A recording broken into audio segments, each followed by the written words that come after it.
gospel akunda ndakuririmbira chorus kubera ko dufite abahanzi benshi cyane. Ninde wahindura imigambi yawe Mana, ninde wavuguruza icyo wavuze wavugaye, ninde wahindura imigambi yawe Mana, ninde wavuguruza uri Mana y'akandi kajyo, uri Mana ihindura ibihe, jambo ry'Imana rirarema ntagikwa.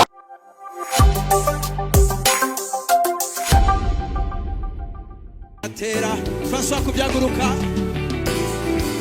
ugishingo cyo kwiyebura asisingiri bosha ugishingo cyo kwigandara wasisumunezero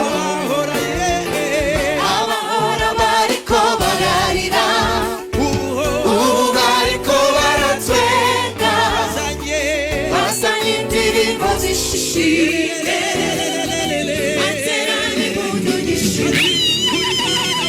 uri Mana y'akandi kajyo, uri Mana ihindura ibihe, abatabizi nibaze ndababwire ingene wanyiyeretse. uri Mana we, uri Mana y'akandi kajyo, uri Mana uri Mana ihindura ibihe, abatabizi nibaze ndababwire ingene wanyiyeretse. Aho nari nk'amagufa yumye wansubije mu buzima, aho nari narihebuye wansubije n'inkomezi, aho nahora ndiko ndarira ubu nzuye imitwe ngatwenga kezanye indirimbo zishimye era ndi muntu gishimye. Aho nari nk'amagufa yumye wansubije mu buzima, aho nari narihebuye wansubije n'inkomezi, aho nahora ndiko ndarira ubu nuzuye imitwe ngatwenge kezanye indirimbo zishimye era ndi muntu uri Mana y'akandi kajyo, uri Mana ihindura ibihe, abatabizi nibaze ndababwire ingene wanyiyeretse. uri Mana we, uri Mana y'akandi, uri Mana ihindura ibihe, abatabizi nibaze ndababwire ingene wanyiyeretse.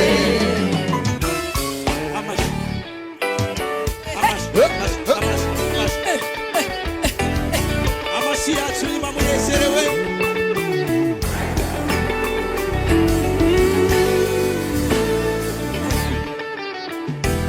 Mana uri mwiza, Yego, kura ku cyavu, yego, hindura ibihe, yego, kunda n'abaswe yego, bari barahebwe ukabiyegereza.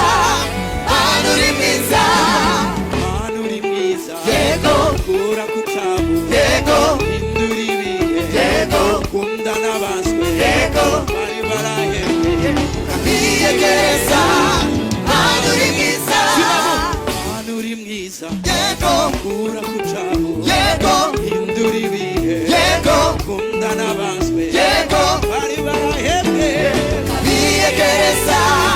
Mana uri mwiza, uri Mana y'akandi kajyo, uri Mana ihindura ibihe, abatabizi nibaze ndababwire ingene wanyiyeretse. uri Mana we, uri Mana y'akandi kajyo, Yesu we, uri Mana ihindura ibihe,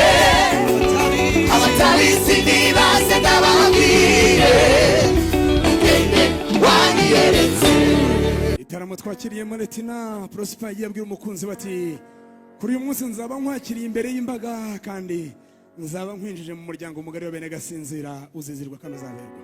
Bakaraza tujyanemo.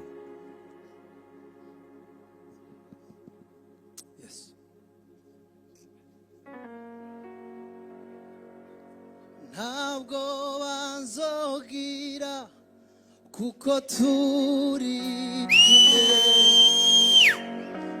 imigambi yawe ni byiza gusa,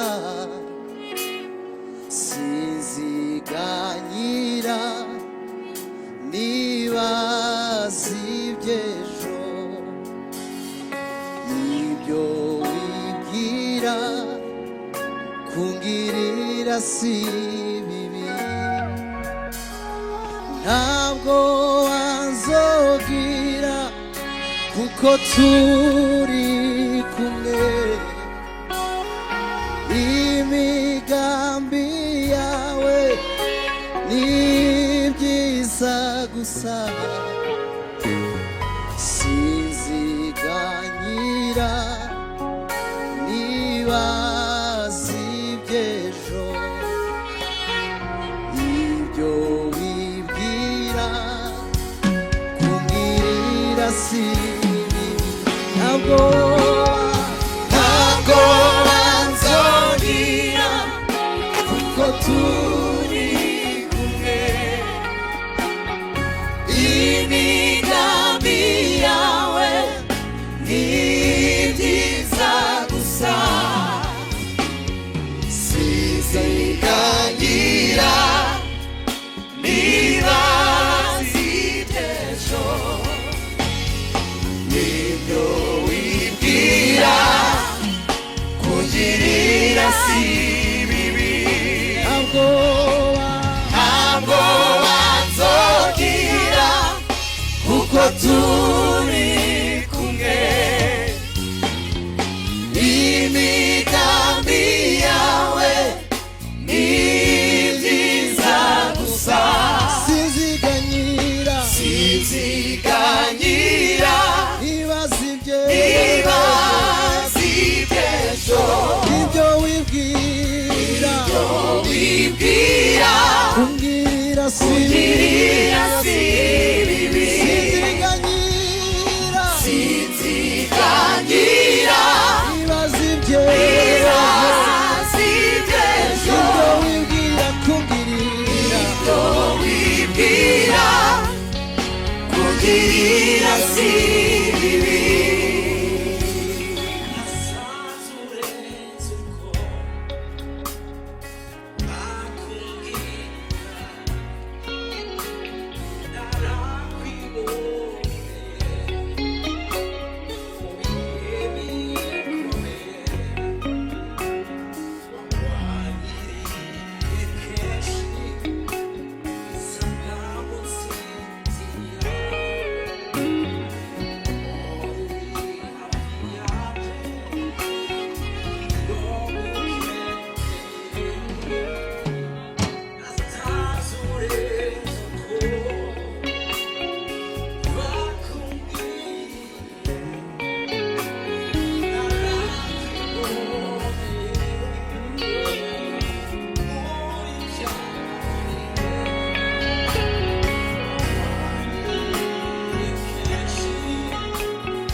Ntabwo wanzogira kuko turi kumwe,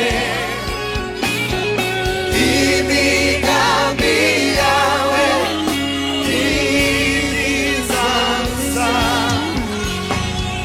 ntabwo wanzogira kuko turi kumwe,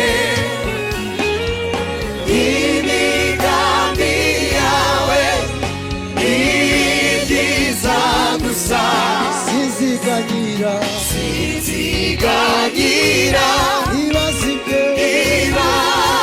iby'ejo, ibyo wibwira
yo kuvuga ngo Yesu warakoze.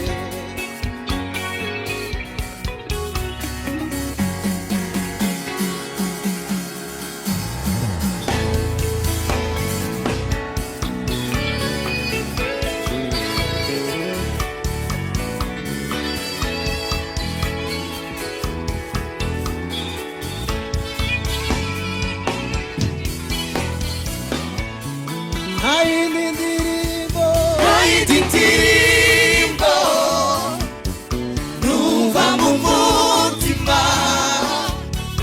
uretse yo kuvuga ngo Yesu warakoze.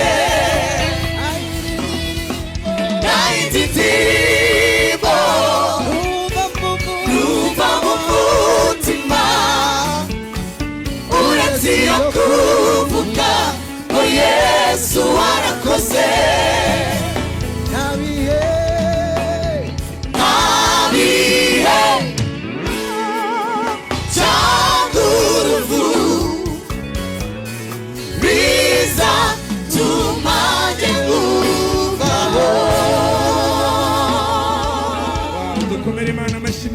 Tuvuga ngo ntabihe nta n'izindi mpamvu zatuma ngiye nkuvaho ababyumva. Dukomere Imana amashyi menshi cyane, dusaba umukwe n'umugeni ko bagana mu byimbo byabo, ayo mashyi ndetse n'impundu bize guherekeza intambwe z'ibirenge byabo.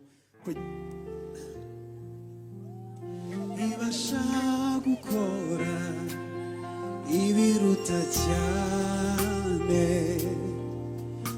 ibyo twibwira byo dutekereza.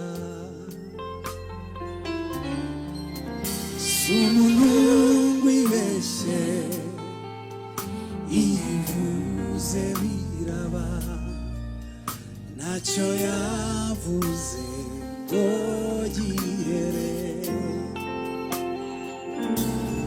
Yambwiye ko ntacyo nzaba turi kumwe nayo.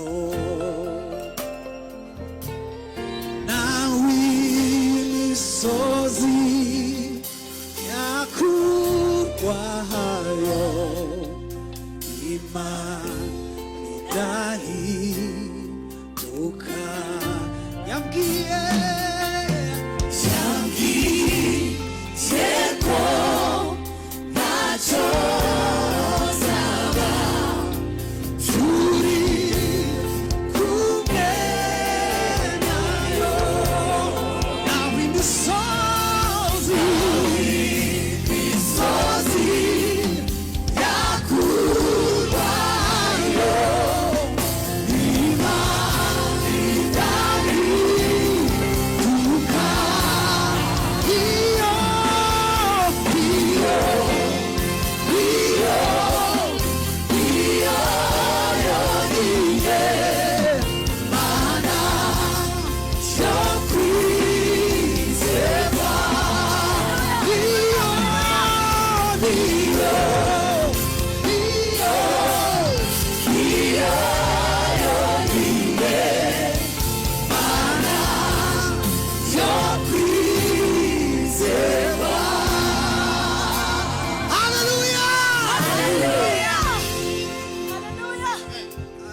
akaririmbo Prosper akunda ndakuririmbira chorus gusa kubera ko dufite abahanzi benshi cyane.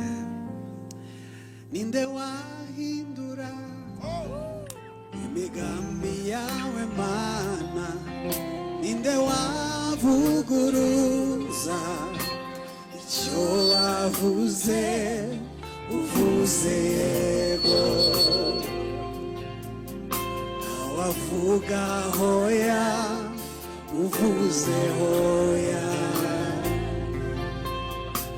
wavuga yego.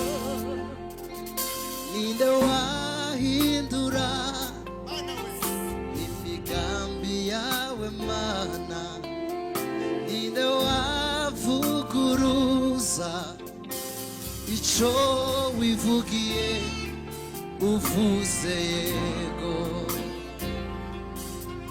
ninde wavuga hoya uvuze hoya ntawavuga yego uvuze yego ntawavuga hoya uvuze hoya ntawavuga yego.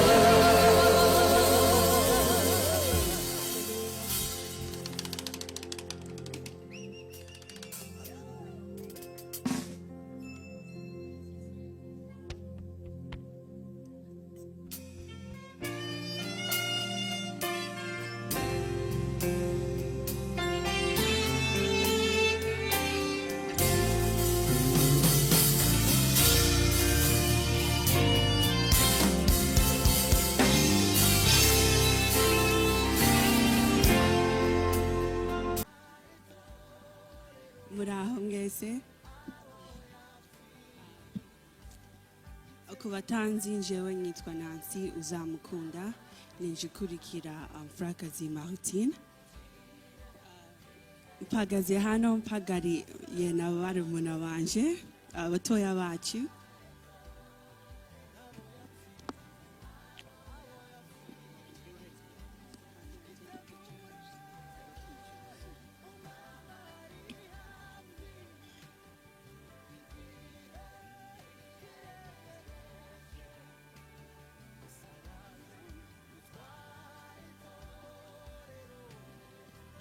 Like I said, for those who may not know me, my name is Nancy, and I am the second oldest after this beautiful bride. And no, it's not just the two of us.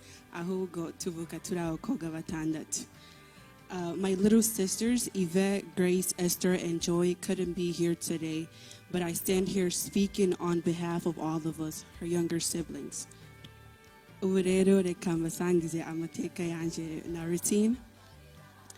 Growing up, I didn't have the opportunity to grow up with her from the very beginning. I met her when I was around 6 or 7 years old, and to be honest, I don't think I liked her much. Not because she did anything wrong, but because she was a very quiet person, completely the opposite of me, and I didn't know how to talk to her, and she didn't really talk much either. Ariko ukimyaka yagigenda ibintu zarahindutse. One thing I noticed very quickly is that she loved having little sisters. You could see it especially in the way she liked to boss us around. Yaradutegeka cyane, ariko we loved it because behind that you can see that she was guiding us, she was protecting us, and she was teaching us. She has always been a role model, not just for me, but for all of us. So many things that I know today, the way I carry myself, the way I think, a lot of that comes from her. Shobora no kuvuga ko uyu munsi ndicho kubera iwe. And today, seeing you here, stepping into your new chapter, it makes me really happy. The Bible says in Psalms 48:5, God is within her, she will not fall. And I truly believe that over your life, God has always been with you, and he will continue to walk with you in this marriage. And just like Ruth yabwiye Naomi, ngo ahuzaja niho nzaja, ahuzaguma niho nzaguma, Imana yawe izaba Imana yanje, kandi abantu bawe bazaba abantu banje. Today you are joining a new family, ariko ntuzibagirwe ko uzahora uri mushiki wacu. Sorry, mukuru wacu. No matter where life takes you, wherever you go, we will go. We will always stand with you, pray for you, and support you. Turagukunda chan. And to our brother-in-law, from the moment we got to know you, we could see the way you love our sister, not just in big moments, but in the small, quiet ones too.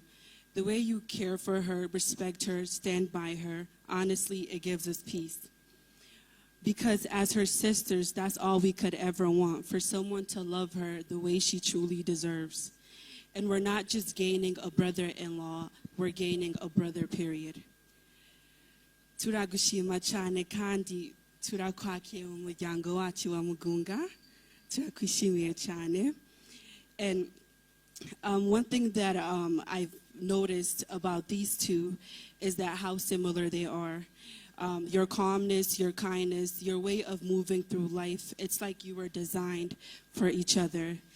Birasankaho Imana yabakoze kugira muzabane.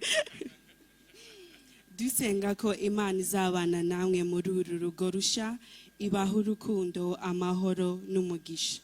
To our sister, our first big sister, our role model, our forever family, congratulations and we love you. Wow, arakoze cyane, reka tumukomere amashyi.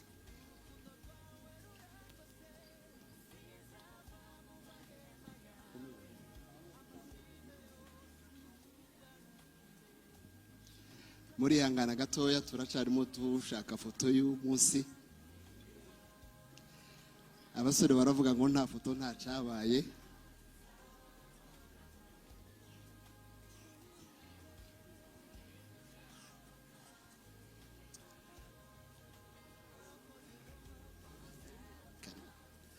Ya reka protokole ziriho muri iyi minsi z'amakwe kandi nziza zidusaba kuvuga amagambo makeya tugusha ku ntego. Papa w'umukobwa wakoze ubukwe n'umuhungu wacu, nuba ntaje mu masano menshi cyane, ariko se basogokuru baravukana. Ubwo mbijanye kure, uyu nguyu yavukana na data, hanyuma sekuru wa Nkuruziza ni mwene se wabo. Urumva yuko ni mu nzu mwacu neza.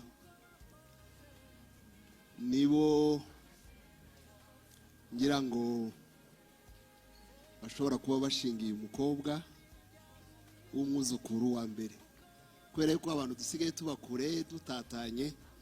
Nagerageje gutekereza sinabizombaza, ariko ndakeka yuko ari we mwuzukuru wacu w'umukobwa dushingiye wa mbere. Niba ariko banyemerere niko bimeze. So murumva yuko ari umugisha, ari n'ishema rikomeye. Twishimiye kuba muri ibi birori, twishimiye ibyakozwe,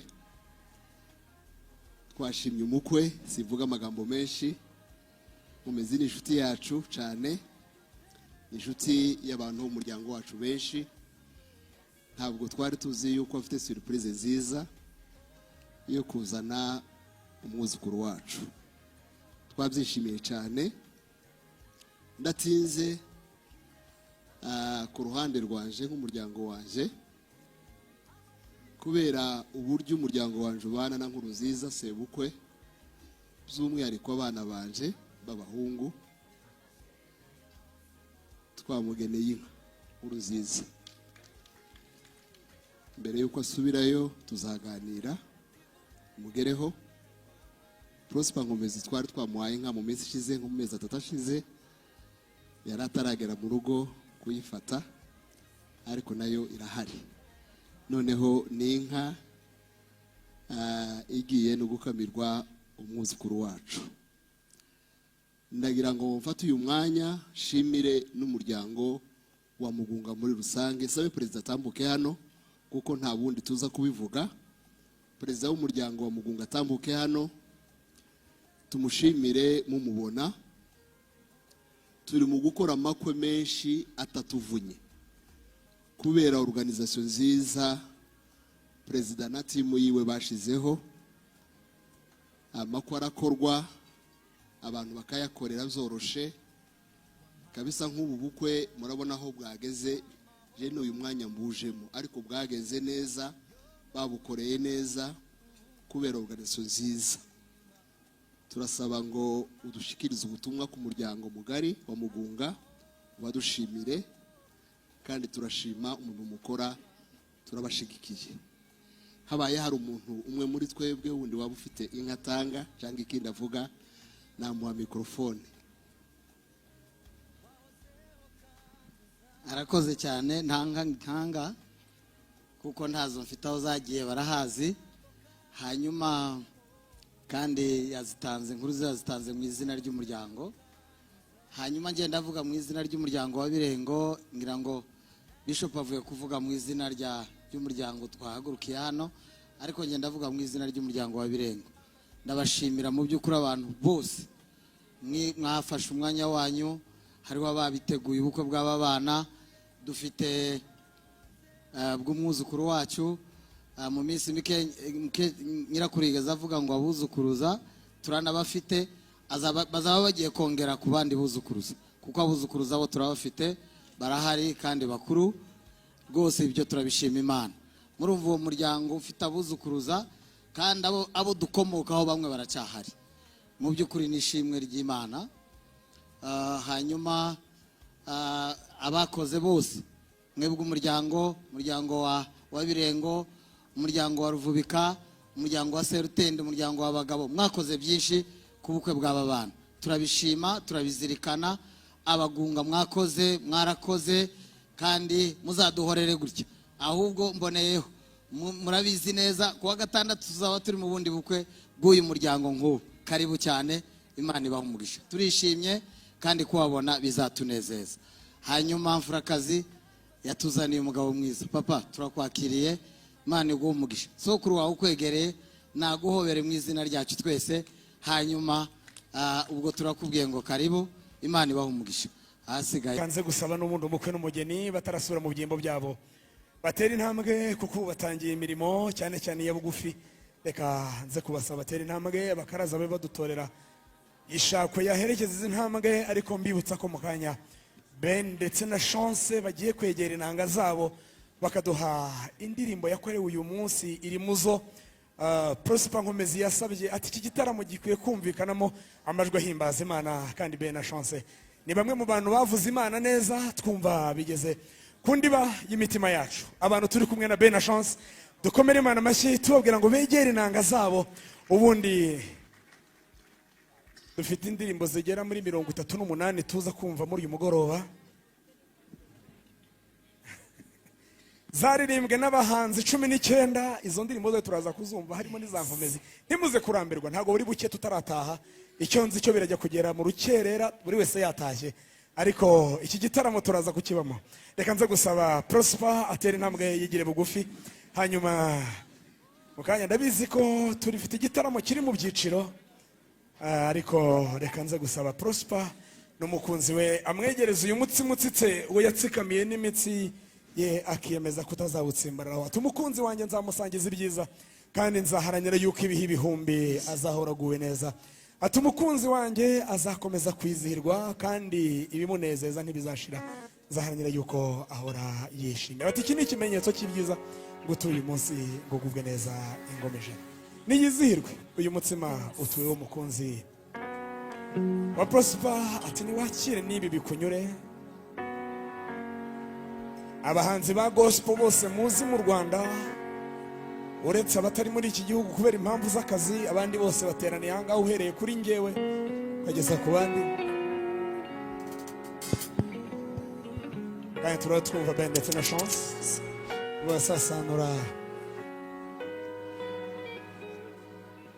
Tugeze muri urugo umwijima uzimuka, urumuri ruzimukira.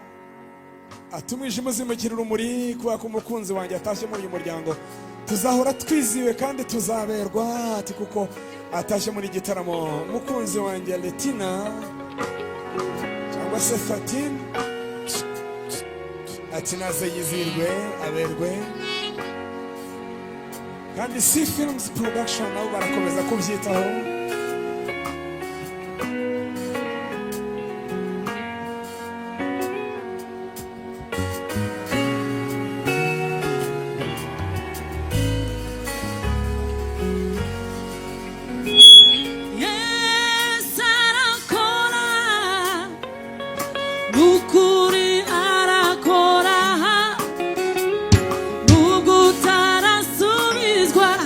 Kuko umutima Yesu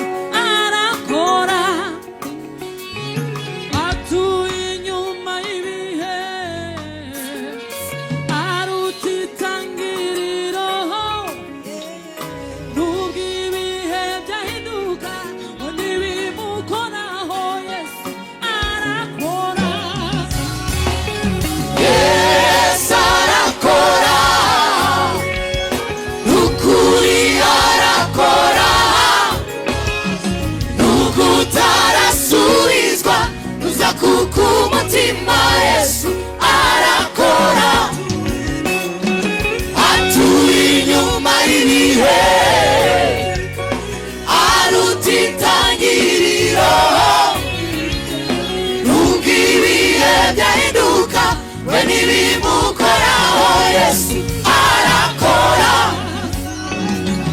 Yesu arakora, ukuri arakora, nubwo utarasubizwa uza kuko umutima Yesu arakora, atuye inyuma y'ibihe, aruta itangiriro, nubwo ibihe byahinduka we ntibimukoraho, Yesu arakora, atuye inyuma y'ibihe, aruta itangiriro, nubwo ibihe byahinduka we ntibimukoraho, Yesu arakora, umukozi umuhanga Yesu arakora, ibyo ushaka bimewe nawe Yesu arakora, umukozi umuhanga Yesu arakora, ibyo ushaka bimewe nawe Yesu arakora, birarema, birarema, birarema, birarema, ntabwo ari umuntu wibeshye, ivuze irabikora, rurema niryo zina rye, ijambo rye rirarema, ntabwo ari umuntu wibeshye, ivuze irabikora, rurema niryo zina rye, ijambo rye rirarema, ijambo ry'Imana rirarema, ijambo rye rirarema, ijambo ry'Imana rirarema, ntagikomeye imbere ye, ryahawe izina risumba ayandi, ntagikomeye imbere ye, yahawe izina risumba